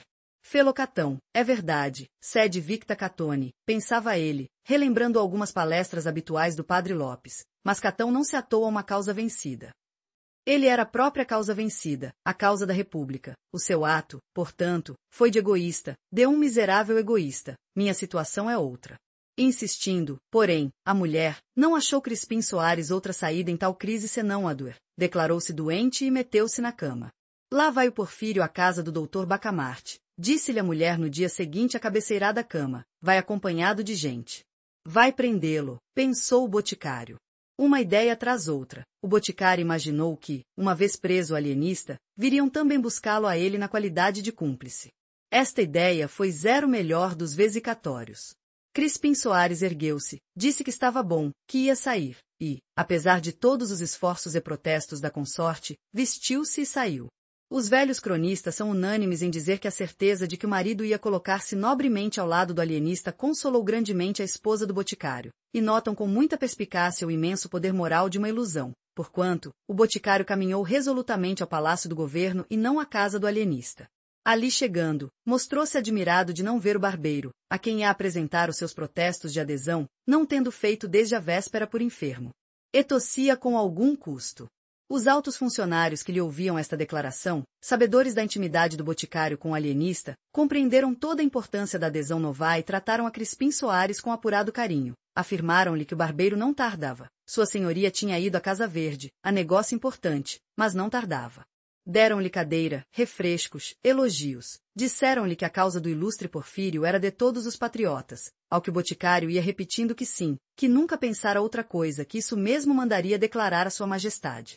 Capítulo Ms. 2 lindos casos. Não se demorou o alienista em receber o barbeiro, declarou-lhe que não tinha meios de resistir, e portanto estava prestes a obedecer. Só uma coisa pedia, é que o não constrangessei a assistir pessoalmente à destruição da Casa Verde. Engana-se vossa senhoria, disse o barbeiro depois de alguma pausa, engana-se a atribuir ao governo intenções vandálicas. Com razão ou sem ela, a opinião crê que a maior parte dos doidos ali metidos estão em seu perfeito juízo, mas o governo reconhece que a questão é puramente científica e não cogita em resolver com posturas as questões científicas. Demais, a Casa Verde é uma instituição pública, tal a aceitamos das mãos da Câmara dissolvida. Há, entretanto, por força que há de haver um alvitre intermédio que restitua o sossego ao espírito público. O alienista mal podia dissimular o assombro. Confessou que esperava outra coisa, o arrasamento do hospício, a prisão dele, o desterro, tudo, menos. O pasmo de vossa senhoria atalhou gravemente o barbeiro, vem de não atender à grave responsabilidade do governo. O povo, tomado de uma cega piedade que lhe dá em tal caso legítima indignação, pode exigir do governo certa ordem de atos, mas este, com a responsabilidade que lhe incumbe, não os deve praticar, ao menos integralmente, e tal é a nossa situação. A generosa revolução que ontem derrubou uma Câmara vilipendiada é corrupta, pediu em altos brados o arrasamento da Casa Verde, mas pode entrar no ânimo do governo eliminar a loucura? Não. E se o governo não a pode eliminar, está ao menos apto para discriminá-la, reconhecê-la? Também não, é matéria de ciência. Logo, em assunto tão melindroso, o governo não pode, não quer dispensar o concurso de vossa senhoria. O que ele pede é que de certa maneira demos alguma satisfação ao povo. Unamo-nos, e o povo os haverá obedecer. Um dos alvitres aceitáveis, se vossa senhoria não indicar outro, seria fazer retirar da Casa Verde aqueles enfermos que estiverem quase curados e bem assim os maníacos de pouca monta, etc. Desse modo, sem grande perigo, mostraremos alguma tolerância e benignidade. Quantos mortos e feridos houve ontem no conflito? Perguntou Simão Bacamarte depois de uns 3 minutos. O barbeiro ficou espantado da pergunta, mas respondeu logo que 11 mortos e 25 feridos. 11 mortos e 25 feridos. Repetiu 2 ou 3 vezes o alienista. E em seguida declarou que o alvitre lhe não parecia bom, mas que ele ia catar algum outro, e dentro de poucos dias lhe daria resposta. E fez-lhe várias perguntas acerca dos sucessores da véspera, ataque, defesa, adesão dos dragões, resistência da Câmara, etc. Ao que o barbeiro ia respondendo com grande abundância, insistindo principalmente no descrédito em que a Câmara caíra. O barbeiro confessou que o novo governo não tinha ainda por si a confiança dos principais da vila, mas o alienista podia fazer muito nesse ponto. O governo, concluiu o barbeiro, folgaria se pudesse contar não já com a simpatia senão com a benevolência do mais alto espírito de Itaguaí e seguramente do reino. Mas nada disso alterava a nobre e austera fisionomia daquele grande homem que ouvia calado, sem desvanecimento nem modéstia, mas impassível como um deus de pedra. 11 mortos e 25 feridos, repetiu o alienista depois de acompanhar o barbeiro até a porta. Eis aí 2 lindos casos de doença cerebral. Os sintomas de duplicidade e descaramento deste barbeiro são positivos. Quanto à toleima dos que o aclamaram, não é preciso outra prova além dos 11 mortos e 25 feridos. 2 lindos casos. Viva o ilustre Porfírio! Bradaram umas 30 pessoas que aguardavam o barbeiro à porta. O alienista espiou pela janela e ainda ouviu este resto de uma pequena fala do barbeiro às 30 pessoas que o aclamavam. Porque eu vê-lo, podeis estar certos disso, eu vê-lo pela execução das vontades do povo. Confiai em mim, e tudo se fará pela melhor maneira. Só vos recomendo ordem. E ordem, meus amigos, é a base do governo. Viva o ilustre Porfírio! Bradaram as 30 vozes, agitando chapéus. 2 lindos casos, murmurou o alienista. Capítulo 10. Restauração. Dentro de 5 dias, o alienista meteu na Casa Verde cerca de 50 aclamadores do novo governo. O povo indignou-se. O governo, atarantado, não sabia reagir. João Pina, outro barbeiro, dizia abertamente nas ruas que o Porfírio estava vendido ao ouro de Simão Bacamarte, frase que congregou em torno de João Pina a gente mais resoluta da vila. Porfírio, vendo o antigo rival da navalha à testa da insurreição, compreendeu que a sua perda era irremediável, se não desse um grande golpe. Expediu 2 decretos, um abolindo a Casa Verde, outro desterrando o alienista. João Pina mostrou claramente com grandes frases que o ato de Porfírio era um simples aparato, um engodo, em que o povo não devia crer. 2 horas depois caía Porfírio, ignominiosamente, e João Pina assumia difícil tarefado governo. Como achasse nas gavetas as minutas da proclamação, da exposição ao vicerei e de outros atos inaugurais do governo anterior, deu-se pressa em os fazer copiar e expedir. Acrescentam os cronistas, e aliás subentende-se, que ele lhes mudou os nomes, e onde o outro barbeiro falará de uma câmara corrupta, falou este de um intruso eivado das mais doutrinas francesas e contrário aos sacrossantos interesses de sua majestade, etc. Nisto entrou na vila uma força mandada pelo vice-rei e restabeleceu a ordem. O alienista exigiu desde logo a entrega do barbeiro Porfírio e bem assim a de uns 50 e tantos indivíduos que declarou mentecaptos. E não só lhe deram esses, como afiançaram entregar-lhe mais 19 sequazes do barbeiro, que convalesciam das feridas apanhadas na primeira rebelião. Este ponto da crise de Itaguaí marca também o grau máximo da influência de Simão Bacamarte. Tudo quanto quis, deu-se-lhe, e uma das mais vivas provas do poder do ilustre médico achamo-la na prontidão com que os vereadores, restituídos a seus lugares, consentiram em que Sebastião Freitas também fosse recolhido ao hospício. O alienista, sabendo da extraordinária inconsistência das opiniões desse vereador, entendeu que era um caso patológico, e pediu-o. A mesma coisa aconteceu ao boticário.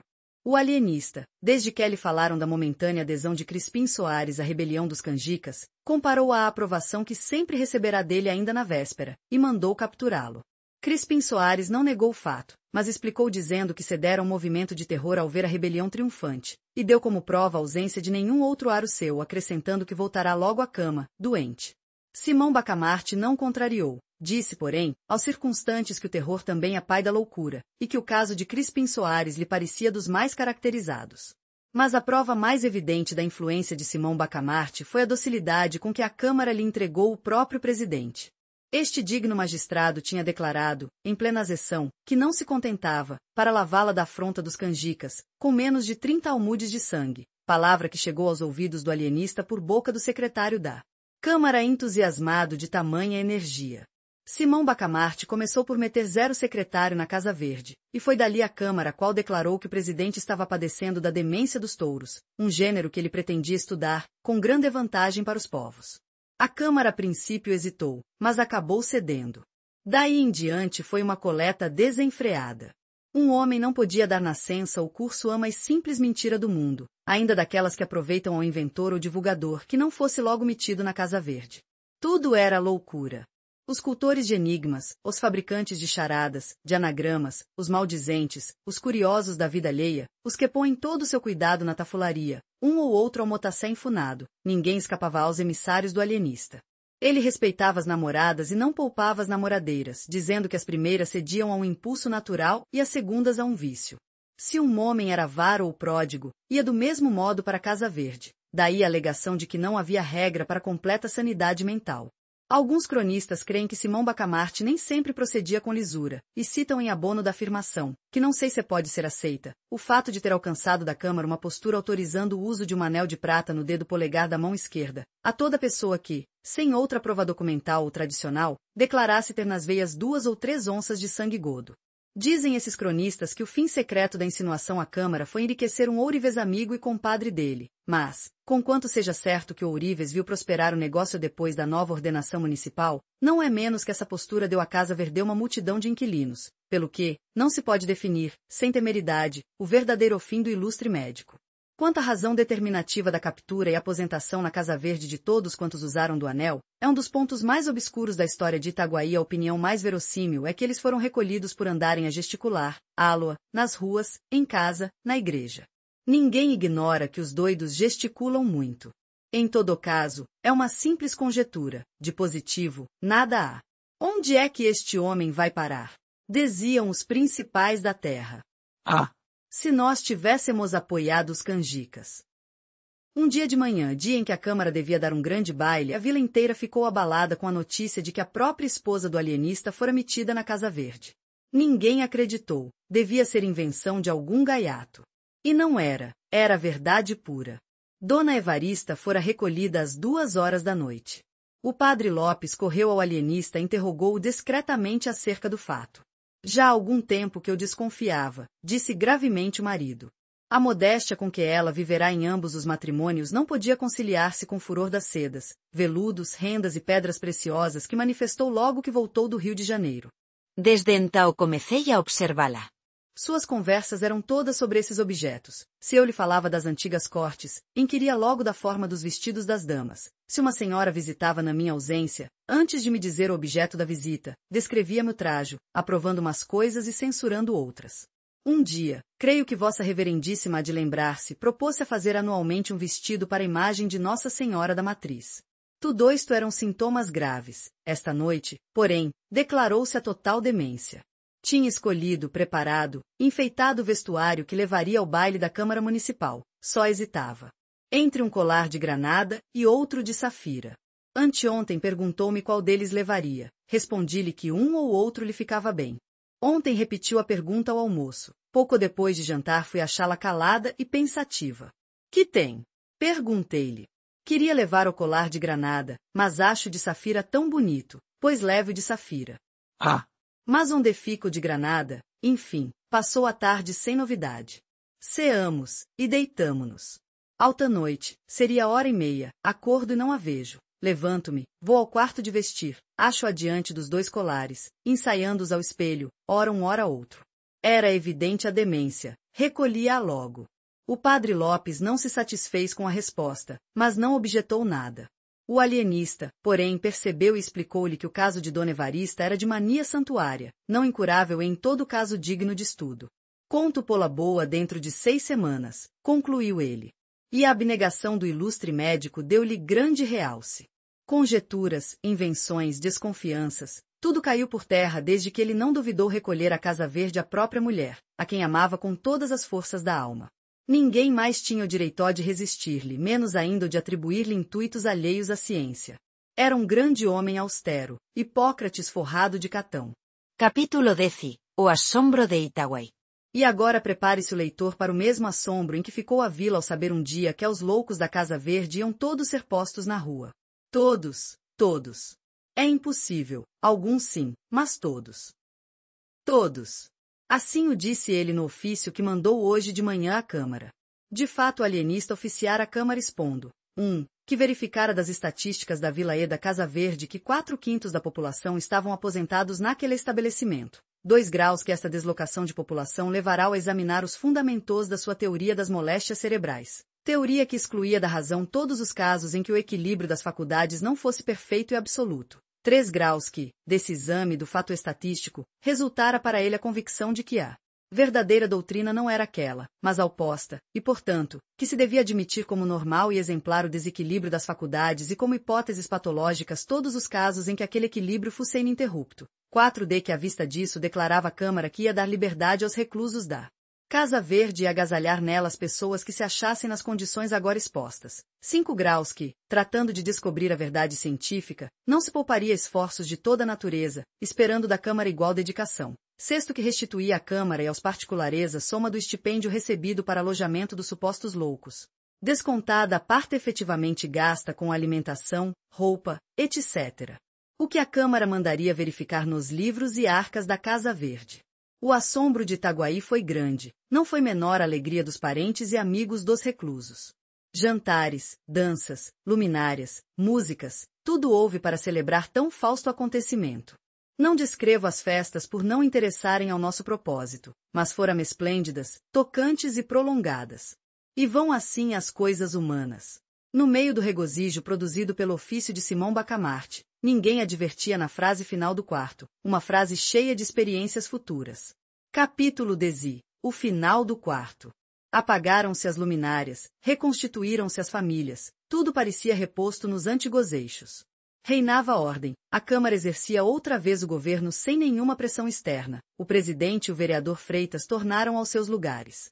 O barbeiro Porfírio, ensinado pelos acontecimentos, tendo provado tudo, como o poeta disse de Napoleão, é mais alguma coisa, porque Napoleão não provou a Casa Verde, o barbeiro achou preferível a glória obscura da navalha e da tesoura às calamidades brilhantes do poder. Foi, é certo, processado, mas a população da vila implorou a clemência de Sua Majestade, daí o perdão.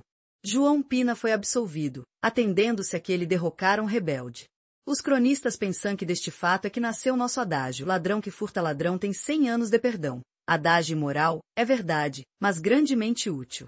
Não só findaram as queixas contra o alienista, mas até nenhum ressentimento ficou dos atós que ele praticara, acrescendo que os reclusos da Casa Verde, desde que ele os declarara plenamente ajuizados, sentiram-se tomados de profundo reconhecimento e férvido entusiasmo.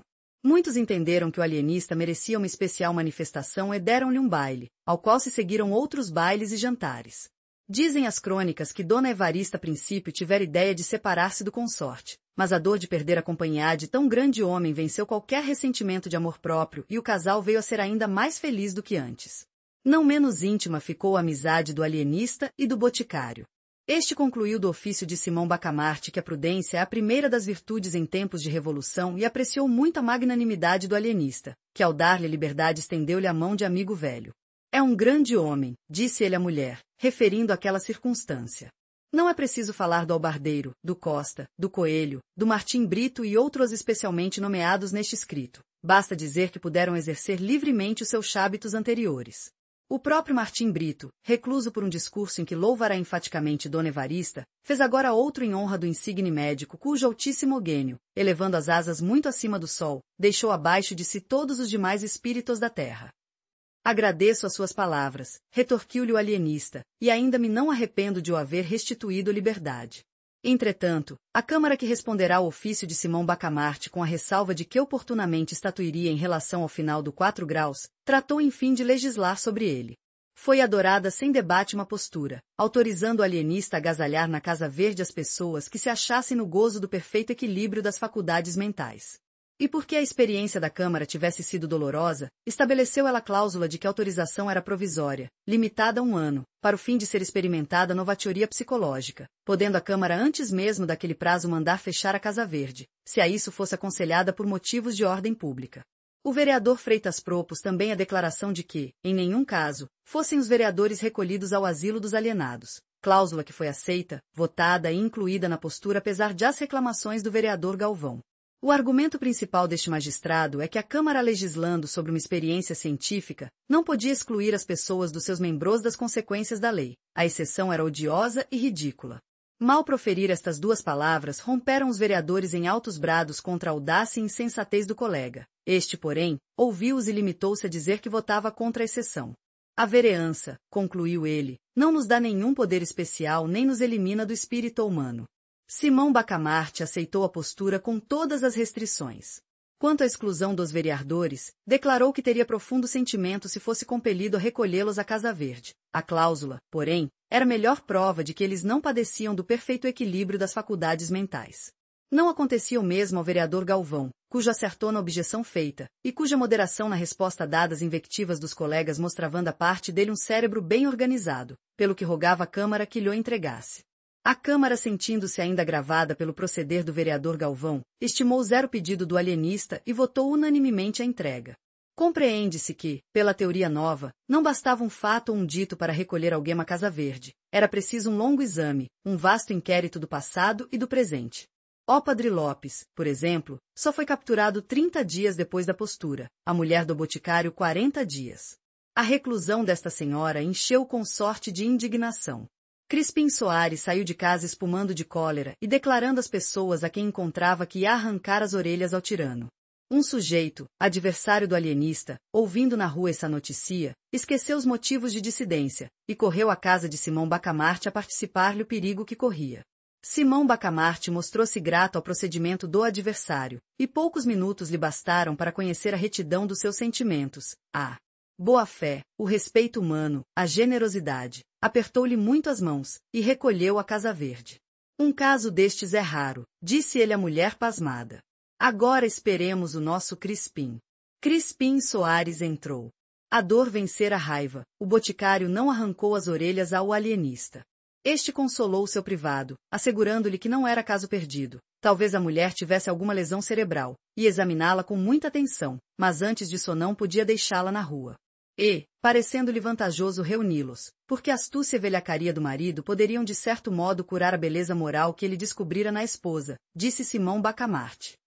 O senhor trabalhará durante o dia na botica, mas almoçará e jantará com sua mulher, e cá passará as noites, e os domingos e dias santos. A proposta colocou o pobre boticário na situação do asno de Burida. Queria viver com a mulher, mas temia voltar à Casa Verde, e nessa luta esteve algum tempo, até que Dona Evaristo tirou da dificuldade, prometendo que se incumbiria de ver amiga e transmitiria os recados de um para outro. Crispim Soares beijou-lhe as mãos agradecido. Este último rasgo de egoísmo pusilânime pareceu sublime ao alienista. Ao cabo de 5 meses estavam alojadas umas 18 pessoas, mas Simão Bacamarte não afrouxava, ia de rua em rua, de casa em casa, espreitando, interrogando, estudando, e quando colhia um enfermo levava-o com a mesma alegria com que outrora os arrebanhava aos dúzias. Essa mesma desproporção confirmava a teoria nova, achará-se enfim a verdadeira patologia cerebral. Um dia conseguiu meter na Casa Verde o juiz de fora, mas procedia com tanto escrúpulo que o não fez senão depois de estudar minuciosamente todos os seus atos e interrogar os principais da vila. Mais de uma vez esteve prestes a recolher pessoas perfeitamente desequilibradas. Foi o que se deu com o advogado, em quem reconheceu um tal conjunto de qualidades morais e mentais que era perigoso deixá-lo na rua. Mandou prendê-lo, mas o agente, desconfiado, pediu-lhe para fazer uma experiência. Foi ter com o compadre, demandado por um testamento falso, e deu-lhe de conselho que tomasse por advogado Salustiano, era o nome da pessoa em questão. Então parece-lhe. Sem dúvida, vá, confesse tudo, a verdade inteira, seja qual for, e confie-lhe a causa. O homem foi ter com o advogado, confessou ter falsificado o testamento e acabou pedindo que lhe tomasse a causa. Não se negou o advogado, estudou os papéis, arrasou longamente, e provou a todas as luzes que o testamento era mais que verdadeiro. A inocência do réu foi solenemente proclamada pelo juiz e a herança passou-lhe às mãos. O distinto jurisconsulto deveu a esta experiência a liberdade. Mas nada escapa a um espírito original e penetrante. Simão Bacamarte, que desde algum tempo notava o zelo, a sagacidade, a paciência, a moderação daquele agente, reconheceu a habilidade e o tino com que ele levará a cabo uma experiência tão melindrosa e complicada e determinou recolhê-lo imediatamente à Casa Verde. Deu-lhe todavia um dos melhores cubículos. Os alienados foram alojados por classes.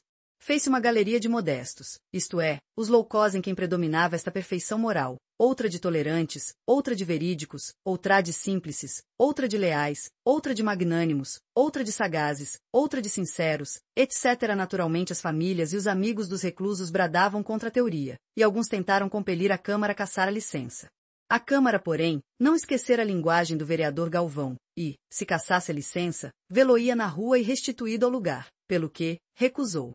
Simão Bacamarte oficiou aos vereadores, não agradecendo, mas felicitando-os por esse ato de vingança pessoal.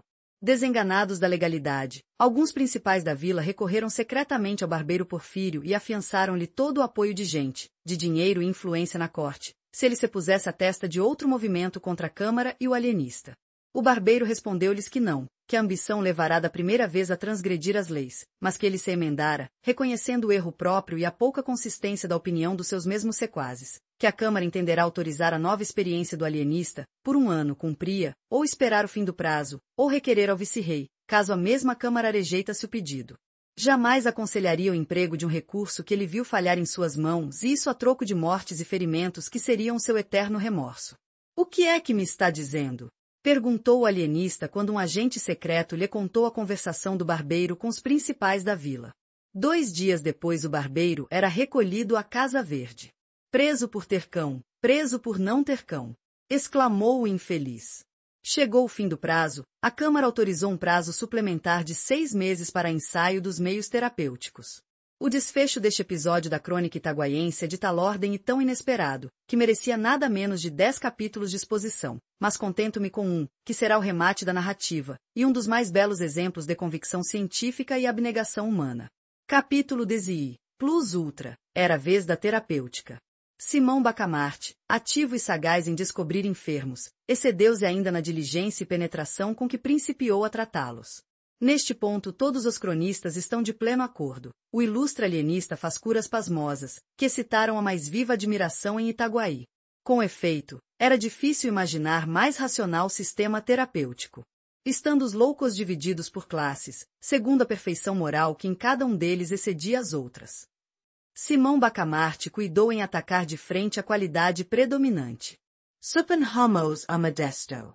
Ele aplicava medicação que pudesse incutir-lhe o sentimento oposto, e não ia logo às doses máximas, graduava-as, conforme o estado, a idade, o temperamento, a posição social do enfermo. Às vezes bastava uma casaca, uma fita, uma cabeleira, uma bengala, para restituir a razão ao alienado. Em outros casos a moléstia era mais rebelde. Recorria então aos anéis de brilhantes, às distinções honoríficas, etc. Houve um doente poetá que resistiu a tudo. Simão Bacamarte começava a desesperar da cura, quando teve a ideia de mandar correr matraca para o fim de o apregoar como um rival de Garção e de Píndaro. Foi um santo remédio, contava a mãe do infeliz a uma comadre, foi um santo remédio. Outro doente, também modesto, opôs a mesma rebeldia à medicação, mas, não sendo escritor, mal sabia assinar o nome, não se lhe podia aplicar o remédio da matraca. Simão Bacamarte lembrou-se de pedir para ele o lugar de secretário da Academia dos Encobertos, estabelecida em Itaguaí. Os lugares de presidente e secretários eram de nomeação régia, por especial graça do finado rei Dom João V, e implicavam um tratamento de excelência e uso de uma placa de ouro no chapéu. O governo de Lisboa recusou o diploma, mas representando o alienista que o não pedia como prêmio honorífico ou distinção legítima, exomente como meio terapêutico para um caso difícil, o governo cedeu excepcionalmente a súplica, e ainda assim não faz sem extraordinário esforço do ministro da Marinha e Ultramar, que vinha a ser primo do alienado. Foi outro santo remédio. Realmente, é admirável. Dizia-se nas ruas, ao ver a expressão sadia e infunada dos dois ex-dementes. Tal era o sistema. Imagina-se o resto. Cada beleza moral ou mental era atacada no ponto em que a perfeição parecia mais sólida, e o efeito era certo. Nem sempre era certo. Caso chouve em que a qualidade predominante resistia a tudo, então o alienista atacava outra parte, aplicando a terapêutica o método da estratégia militar, que toma uma fortaleza por um ponto, se por outro não pode conseguir. No fim de 5 meses e meio estava vazia a Casa Verde, todos curados. O vereador Galvão, tão cruelmente afligido de moderação e equidade, teve a felicidade de perder um tio. Digo felicidade, porque o tio deixou um testamento ambíguo, e ele obteve uma boa interpretação corrompendo os juízes e embaçando os outros herdeiros. A sinceridade do alienista manifestou-se nesse lance. Confessou ingenuamente que não teve parte na cura. Foi a simples vis medicatrix da natureza. Não aconteceu o mesmo com o padre Lopes. Sabendo o alienista que ele ignorava perfeitamente o hebraico e o grego, incumbiu de fazer uma análise e crítica da versão dos 70. O padre aceitou a incumbência, e em boa hora o fez. Ao cabo de 2 meses possuía um livro e a liberdade. Quanto à senhora do boticário, não ficou muito tempo na célula que lhe coube, e onde aliás lhe não faltaram carinhos. Por que é que o Crispim não vem visitar-me? Dizia ela todos os dias. Respondiam-lhe ora uma coisa, ora outra, afinal disseram-lhe a verdade inteira. A digna matrona não pôde conter a indignação e a vergonha. Nas explosões da cólera escaparam-lhe expressões soltas e vagas, como estas. Tratante. Velhaco. Ingrato. Um patife que tem feito casas à custa de unguentos falsificados e podres. Tratante. Simão Bacamarte advertiu que, ainda quando não fosse verdadeira a acusação contida nestas palavras, bastavam elas para mostrar que a excelente senhora estava enfim restituída ao perfeito desequilíbrio das faculdades, e prontamente lhe deu alta. Agora, se imaginais que o alienista ficou radiante ao ver sair o último hóspede da Casa Verde, mostrais com isso que ainda não conheceis o nosso homem. Plus ultra. Era a sua divisa. Não lhe bastava ter descoberto a teoria verdadeira da loucura, não o contentava ter estabelecido em Itaguaí o reinado da razão. Plus ultra. Não ficou alegre, ficou preocupado, cogitativo. Alguma coisa lhe dizia que a teoria nova tinha, em si mesma, outra e novíssima teoria. Vejamos, pensava ele, vejamos se chego enfim à última verdade. Dizia isto, passeando ao longo da vasta sala, onde fulgurava a mais rica biblioteca dos domínios ultramarinos de Sua Majestade. Um amplo chambre de damasco, preso à cintura por um cordão de seda, com borlas de ouro, presente de uma universidade, envolvia o corpo majestoso e austero do ilustre alienista. A cabeleira cobria-lhe uma extensa e nobre calva adquirida nas cogitações cotidianas da ciência. Os pés, não delgados e femininos, não graúdos e mariolas, mas proporcionados ao vulto, eram resguardados por um par de sapatos cujas fivelas não passavam de simples e modesto latão. Vede a diferença, só se lhe notava luxo naquilo que era de origem científica, o que propriamente vinha dele trazia a cor da moderação e da singeleza, virtudes tão ajustadas à pessoa de um sábio. Era assim que ele ia, o grande alienista, de um cabo a outro da vasta biblioteca, metido em si mesmo, estranho a todas as coisas que não fosse o tenebroso problema da patologia cerebral. Subito, Peru. Em pé, diante de uma janela, com o cotovelo esquerdo apoiado na mão direita, aberta, e o queixo na mão esquerda, fechada, perguntou ele a si.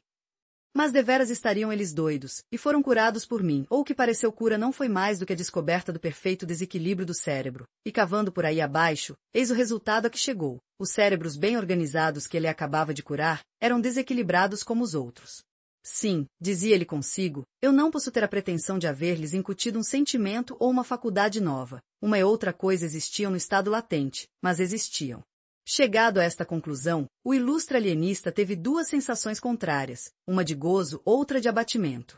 A de gozo foi por ver que, ao cabo de longas e pacientes investigações, constantes trabalhos, luta ingente com o povo, podia afirmar esta verdade: não havia loucos em Itaguaí. Itaguaí não possuía um só mentecapto. Mas tão depressa esta ideia lhe refrescara a alma, outra apareceu que neutralizou o primeiro efeito, foi a ideia da dúvida. Pois que Itaguaí não possuiria um único cérebro consertado? Esta conclusão tão absoluta não seria por isso mesmo errônea, e não vinha, portanto, destruir o largo e majestoso edifício da nova doutrina psicológica. A aflição do egrégio Simão Bacamarte é definida pelos cronistas itaguaienses como uma das mais medonhas tempestades morais que tem desabado sobre o homem. Mas as tempestades só aterram os fracos, os forres enrijam-se contra elas e fitam o trovão. 20 minutos depois alumiou-se a fisionomia do alienista de uma suave claridade. Sim, há de ser isso, pensou ele. Isso é isto. Simão Bacamarte achou em si os característicos do perfeito equilíbrio mental e moral. Pareceu-lhe que possuía a sagacidade, a paciência, a perseverança, a tolerância, a veracidade, o vigor moral, a lealdade, todas as qualidades enfim que podem formar um acabado mentecapto. Duvidou logo, é certo, e chegou mesmo a concluir que era ilusão, mas, sendo homem prudente, resolveu convocar um conselho de amigos, a quem interrogou com franqueza. A opinião foi afirmativa. Nenhum defeito, nenhum, disse em coro a assembleia. Nenhum vício, nada. Tudo perfeito, tudo. Não, impossível, bradou o alienista. Digo que não sinto em mim essa superioridade que acabo de ver definir com tanta magnificência. A simpatia é que vos faz falar. Estudo-me nada acho que justifique os excessos da vossa bondade. A assembleia insistiu, o alienista resistiu, finalmente o padre Lopes explicou tudo com este conceito digno de um observador. Sabe a razão por que não vê as suas elevadas qualidades, que aliás todos nós admiramos, é porque tem ainda uma qualidade que realça as outras, a modéstia. Era decisivo. Simão Bacamarte curvou a cabeça juntamente alegre e triste, e ainda mais alegre do que triste. Ato continuo, recolheu-se à Casa Verde. Em vão a mulher e os amigoli disseram que ficasse, que estava perfeitamente são e equilibrado, nem rogos nem sugestões nem lágrimas o detiveram um só instante. A questão é científica, dizia ele, trata-se de uma doutrina nova, cujo primeiro exemplo sou eu. Reúno em mim mesmo a teoria e a prática. Semeio. Meu amor, dizia-lhe a esposa com o rosto lavado em lágrimas. Mas o ilustre médico, com os olhos acesos da convicção científica, trancou os ouvidos à saudade da mulher, e brandamente a repeliu. Fechada a porta da Casa Verde, entregou-se ao estudo e à cura de si mesmo. Dizem os cronistas que ele morreu dali a 17 meses no mesmo estado em que entrou, sem ter podido alcançar nada. Alguns chegam ao ponto de conjecturar que nunca houve outro louco além dele em Itaguaí, mas esta opinião fundada em um boato que correu desde que o alienista expirou, não tem outra prova senão boato, e boato duvidoso, pois é atribuído ao padre Lopes. que com tanto fogo realçar as qualidades do grande homem. Seja como for, efetuou-se o enterro com muita pompa e rara solenidade. Fim.